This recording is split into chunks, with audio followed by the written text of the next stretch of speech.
Radio Sucesos 101.7 FM presenta su noticiero Sucesos con Milton Pérez y Verónica Larrea. Un periodismo libre para una democracia plena. Los hechos y las opiniones de los sucesos que marcan nuestro tiempo.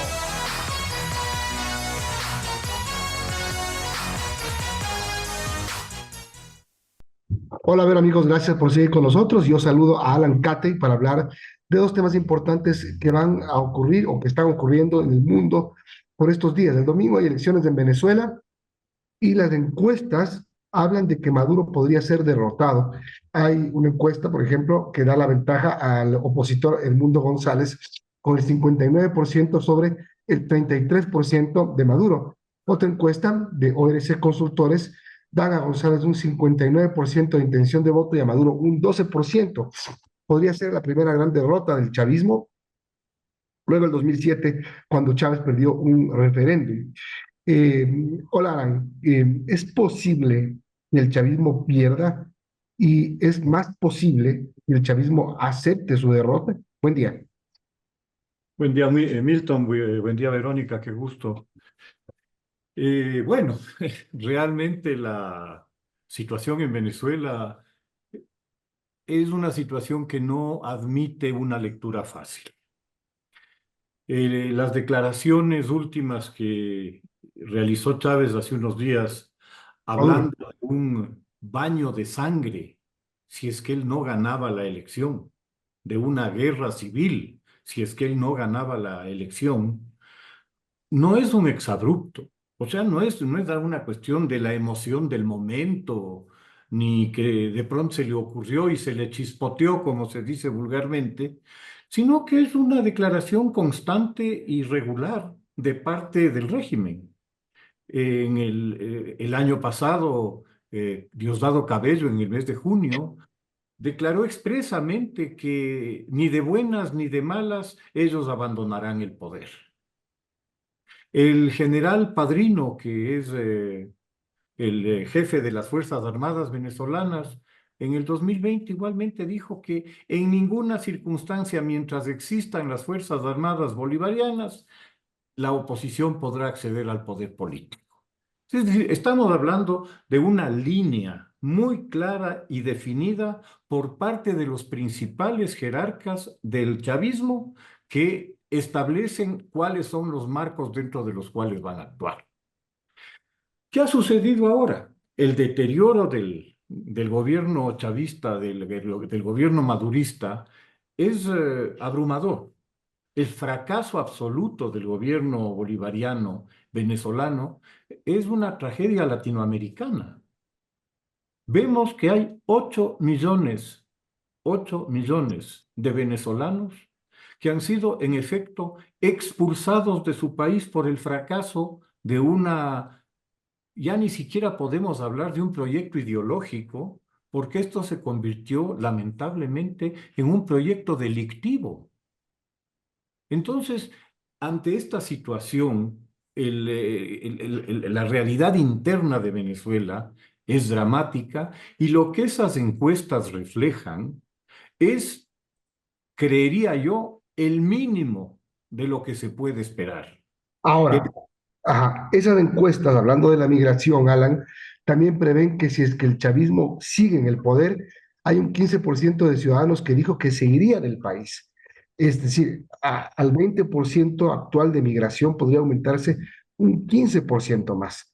Y otro dato de las encuestas, para cerrar el tema encuestas, habla de que el 70% de ciudadanos ha manifestado que saldrá a votar. Muchos dicen por el miedo, por todo, se prevé que haya un ausentismo menor a otras elecciones, pero aquí se habla de que el ausentismo será mayor, será un ausentismo muy bajo. La intimidación que el régimen ha tratado de sembrar a lo largo de toda la campaña. Y aquí hay que entender una cosa, ¿no?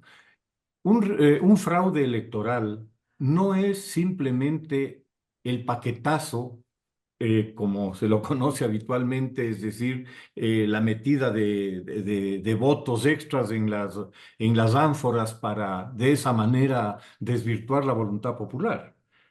El fraude es un proceso mucho más sostenido. Y en el caso venezolano, el fraude empieza con esos 8 millones de expulsados. De esos 8 millones de expulsados, que no se habrán ido por estar contentos con el gobierno de Maduro seguramente, la oposición podría contar con ¿qué? El 80, el 90% de ese voto. ¿Cuántos van a poder votar? 70.000 de 8 millones. Eso es lo que la dictadura ha habilitado o ha inscrito o ha aceptado inscribir en las circunscripciones del exterior para que los ciudadanos venezolanos expulsados de su país puedan votar. Entonces, ahí ¿Y, empieza el fraude, ¿no? y cuánto pesa o pesaría o podría pesar las voces que se van multiplicando, sobre todo de coidearios de Maduro? Lula ya dijo, el que gana se queda, el que pierde se va. Y ayer el expresidente argentino, Alberto Fernández, dijo, si Maduro es derrotado, lo que tiene que hacer es aceptar. Punto, se terminó. Así es la democracia. Eh, a ver, la democracia y el sentido ético de la democracia funciona con demócratas, no funciona con dictadores. Al dictador le resbala, y así lo ha dicho varias veces Maduro enfáticamente, le resbala la opinión internacional. Le es totalmente indiferente. Ha violado todos los acuerdos a los que se llegaron en Barbados, por ejemplo, respecto de la observación electoral, que es el siguiente paso del fraude electoral que se estaría presentando. Después de haberse comprometido a que las elecciones tendrían una observación internacional seria, simplemente prohibió el ingreso de la observación de la Unión Europea, que es un sistema de observación muy robusto, muy bien organizado, que naturalmente no le convenía al régimen, ¿no?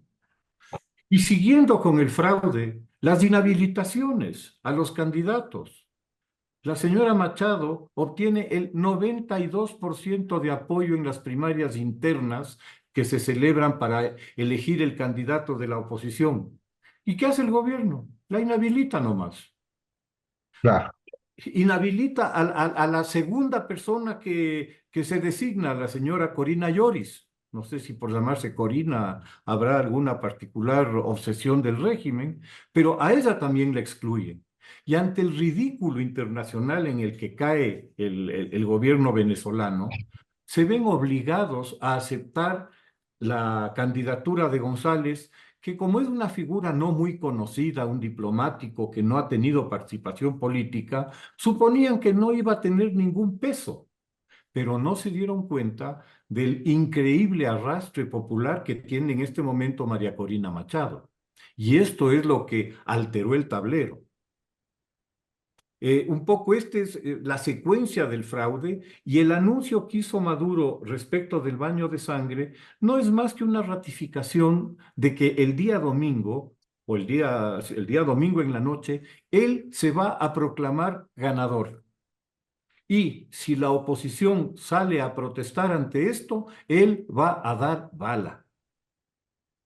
Y sepamos también muy claramente que en Venezuela los únicos que tienen las armas para dar bala son las SS del gobierno, los paramilitares del gobierno, es el ejército venezolano y es la policía venezolana. Así que si el baño de sangre se da, es por acción directa de ellos. Qué grave, Alan. Buenos días. Y bueno, entonces, dado este contexto que usted explica, no habría opción ni lugar a que la oposición pueda ganarle a Maduro, también tomando en cuenta que en la papeleta, que parecía una noticia falsa, se hizo una imagen viral de la papeleta para las elecciones presidenciales de Venezuela y Maduro aparece 13 veces, pero no es un fake, es real porque hay organizaciones que lo apoyan y bueno, aparece 13 veces allí en la papeleta de estas elecciones. Sí, todo esto es parte del sainete, ¿no? Y la opción de victoria de la oposición a ojos del mundo es absolutamente clara. Es decir, en cualquier otra parte del mundo, una, una encuesta o unas encuestas que ratifican de una manera tan contundente la diferencia que existe y la aspiración que existe en el pueblo venezolano por un cambio, no estaríamos discutiendo de estas cosas. Hoy día discutimos de esto porque estamos hablando de Venezuela y no estamos hablando de un gobierno democrático ni de unos líderes democráticos. Estamos hablando de una dictadura delictiva que se apoderó del país para su beneficio y que soltarlo resulta peligrosísimo para ellos. Así es. Estamos hablando con Alan Kate, analista de temas internacionales. Hablemos de estos últimos minutos que nos quedan, Alan, por favor, sobre Estados Unidos. Kamala Harris, ¿tiene chance de ganarle a Trump? Kamala Harris, le escuché una intervención, decir, yo fui fiscal de California y como fiscal yo aprendí a tratar con delincuentes, con tramposos, con estafadores, entonces sé perfectamente cómo tratar a Trump. Esa fue, digamos, el punto de partida inicial de Kamala hacia su nominación. Bueno, en el tema de las elecciones de los Estados Unidos, el día domingo se produjo un terremoto, pues un sismo, ¿no? Con el anuncio de la retirada de la candidatura de Biden a la presidencia. Y lamentablemente creo yo, ese anuncio fue bastante tardío. Y en esa medida, lo que se está viendo es una especie de unidad forzada al interior del Partido Demócrata en torno a la figura de Kamala Harris. Era mucho más arriesgado para el Partido Demócrata entrar a jugar alguna especie de primaria interna a estas alturas, porque probablemente eso lo que originaría es un fraccionamiento del partido. En esa medida, Kamala Harris se convierte en una figura de unidad para el Partido Demócrata en un momento muy crítico. ¿Cuáles son las opciones de la señora Harris? Pienso que son mejores que las de Biden, particularmente luego de las 2 semanas espantosas que tuvo a partir del debate, en el que ya se le empezaron a confundir los nombres, ya un poco no sabía con quién o de quién estaba hablando. Y obviamente esa imagen que estaba proyectando Biden era lo peor que podía pasarle al Partido Demócrata. En esa medida, pienso que la decisión en torno a nominar a Kamala Harris es la mejor decisión que podía adoptar el Partido Demócrata. No sé si es que les alcance para frenar el impulso que lleva Trump en su campaña. A ver, primero se hablaba de que si Biden era candidato, podía perder estados tradicionalmente demócratas. Ahora dicen que con Kamala por lo menos no van a perder esos estados. De ahí a que le alcance para ganar los colegios electorales que necesitará para ser presidenta es otra cosa. Bueno, de las últimas informaciones, ella ya habría llegado al número 1970 Está delegados. más de 2000 ya, es de los Sí, 1800. Es decir, con, sí, con casi lo segura cual es candidata. estaría bastante segura la candidatura de ella a la presidencia. Pienso que ella deberá escoger con cuidado un candidato del otro lado del país, de la costa atlántica, de Pensilvania, de Nueva York, algún candidato demócrata más moderado que ella, que pueda equilibrar una papeleta que en este momento aparecería de entrada como más a la izquierda de Biden, ella está más a la izquierda de Biden. Y para equilibrar un poco su papeleta y no espantar demasiado al electorado del centro, probablemente un candidato de esa línea dentro del Partido Demócrata es lo que más le convendría.